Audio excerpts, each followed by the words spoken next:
Happy Spookies, everybody. I hope you're all doing well. Having a most excellent day. And today is actually an excellent day because we're going to go ahead and talk about Horror in the High Desert Part 2, Minerva. On September 28th of 2018, another string of tragedies occurred in the high desert of northeastern Nevada. Unit 6 to dispatch, go ahead. I need another welfare check, please. In the ambulance on the way out there, we were talking about how weird it would be to live out there.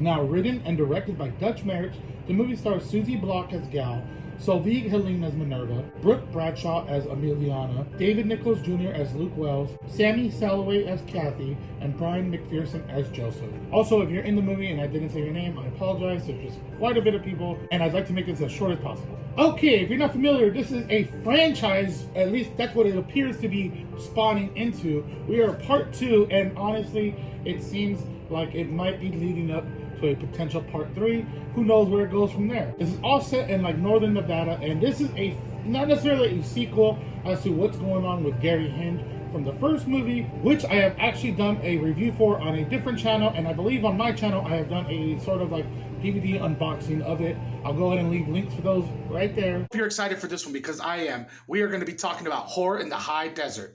Cover, guys.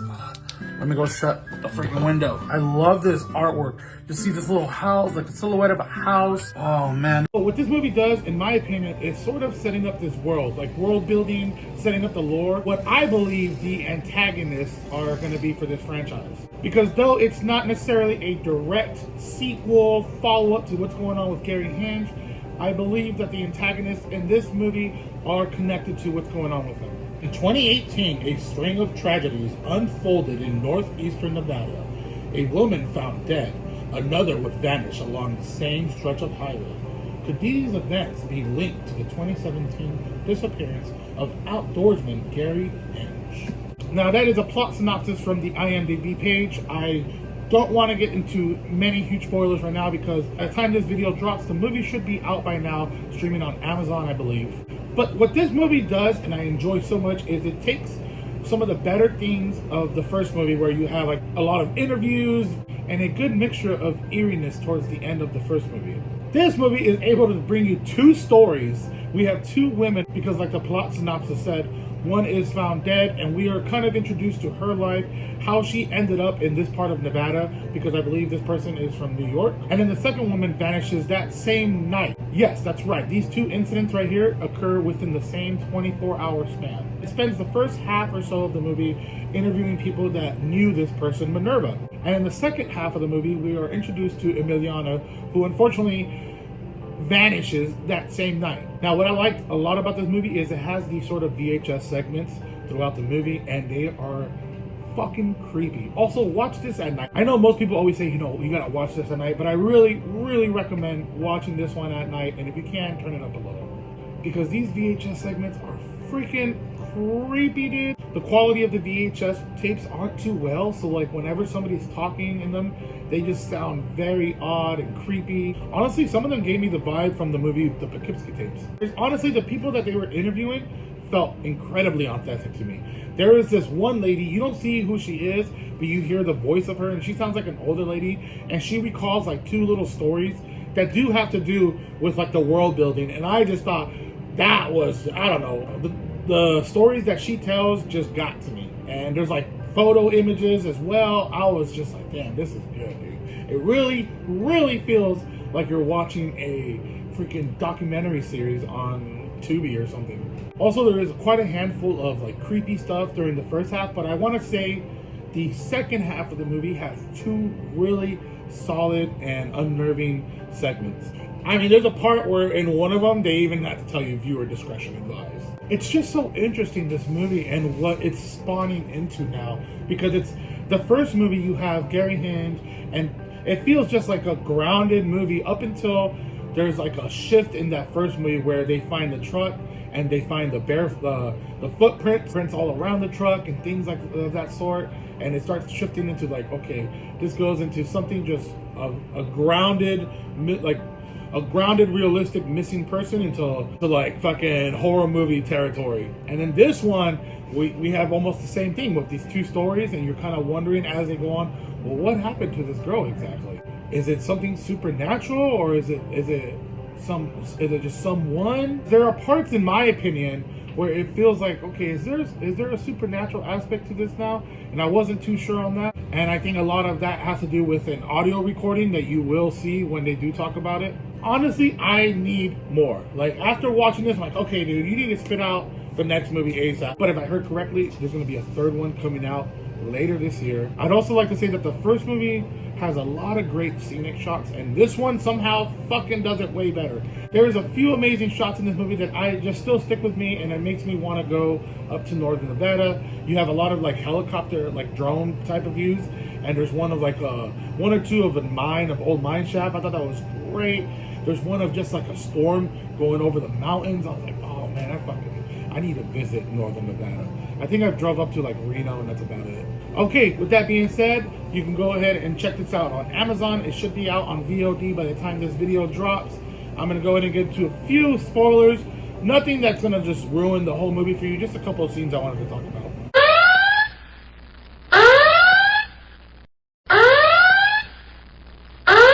So I really enjoyed the story of Minerva and everything going on with her, and you feel really bad for this girl. She's in New York, and she ends up hearing about like this geology program out in Nevada, which she signs up for, and they promise her a dorm room, you know, and all this sort of things. And when she gets there, so I don't know, some paperwork got mixed up, but there is absolutely no room for her in the dorm. So they end up placing her in this freaking old trailer home. Looks spooky as hell. I don't know. I even thought this when I was first watching, like when we first see the first video of Minerva and she's doing a sort of house tour, and they immediately brought it up as I was thinking. I was like, man, how are you gonna live there? Like, I don't know. That shit don't even look like it's like set up all the way. And like right after she does the house tour, it goes into like the journalist gal, and he's talking about, you know, the first thing I thought was, how could anybody live there? Exactly, dude. Like, I don't know. That girl's got some balls, dude. Fellow soldier in the heart of America. And there's a neighbor character which I rather enjoyed. I don't know. I just thought he was an interesting fella. But he talks about a few experiences that he had next door, which makes me believe either it could be supernatural, like there could be some sort of presence there on the property. But he talks about like one night he awakes to his dog just barking at the front door, and he opens it, and of course nobody's there, but the dog is barking as if somebody was there. And another thing that makes me feel like it's supernatural is because there's an audio recording of Minerva. She's taking like what appears to be just audio notes of whatever she's studying, and I believe she falls asleep. That's what they kind of say, like, you know, she starts like, you can hear her deep breathing. She's not like snoring, but she's probably in that state of where she just fell asleep. And while she's sleeping, though, you hear something in the background, and it's obviously like some dude talking, and you're just not sure if it's somebody in the house or, like I said, it's some sort of ghostly presence. Oh, and another thing that makes me believe that is because there's a VHS segment, and there's somebody looking out the window talking about, oh, I'm looking for my friend, there he is, but I couldn't see anybody, so that's what sort of makes me feel like there's a ghostly presence. But then they show you like photo images throughout the movie, and it's of what I think is the antagonist of the movie. I really want to talk about the elderly lady and the stories that she tells. There's two of them, but she talks about how this is how they're somewhat connected, is because she's mentioning to the interviewer that, hey, we were watching the news and we saw the footage of Gary Hinch at the very end of the first movie, you know, the creepy dudes and shit like that with the torches. And she says, as they're watching the news clip, her husband turns over and says, oh my God, they're back. And I was just like, oh, dude, here we go. This is what, like, in my opinion, feels like it's starting to, like world build, you know? It's starting to give us a little bit of lore, because she also recalls a couple of incidents. One when she was younger, and she awoke to her parents, like, talking or yelling or something, and she looked out the window, and she could just see all these, like silhouettes of, like, humanoid-looking figures, and it's her mom or somebody says, like, oh, what are those people doing? And her dad, like, turns over and is like, I don't think those are people. Like, and it just has this very creepy fucking vibe. Like, what is going on?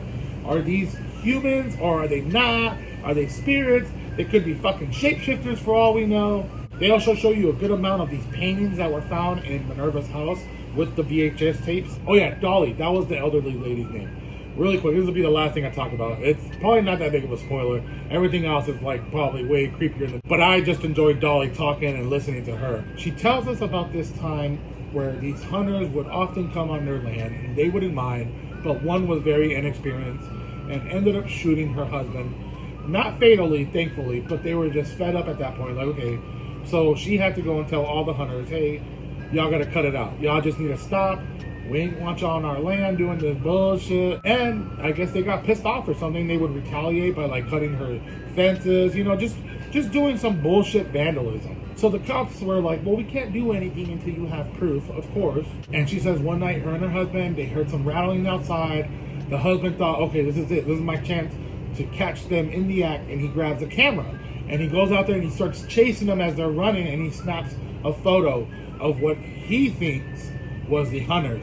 But when we see the photo, dude, the reveal was creepy looking old dude with these eyes that just want to just kill your soul. I don't know. It was, oh man, unsettling.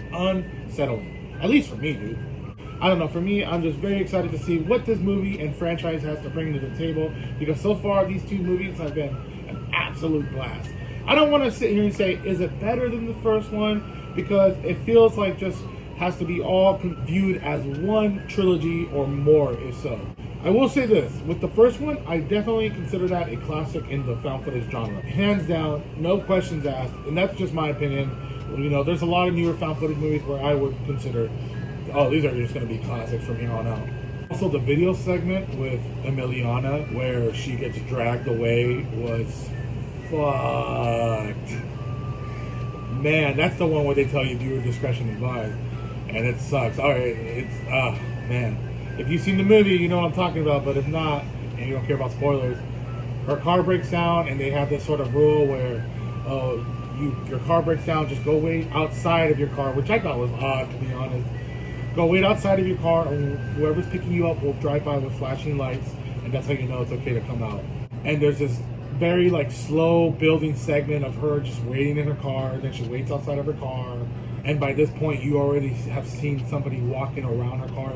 She just hasn't noticed it. She points out when a second car drives by that she's like, okay, this car has driven by a couple of times already to look at my car. And the car's headlights show you a fucking silhouette of a man with like these like thin hair probably, just standing maybe 10 feet away from her in the pitch black.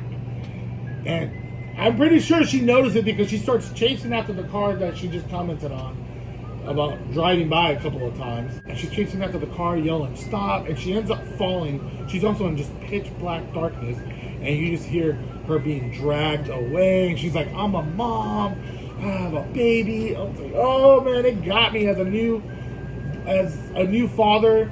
That shit got me, dude. Oh fuck. I am just in all praise of this movie and everything that Dutch Marriage is fucking accomplishing.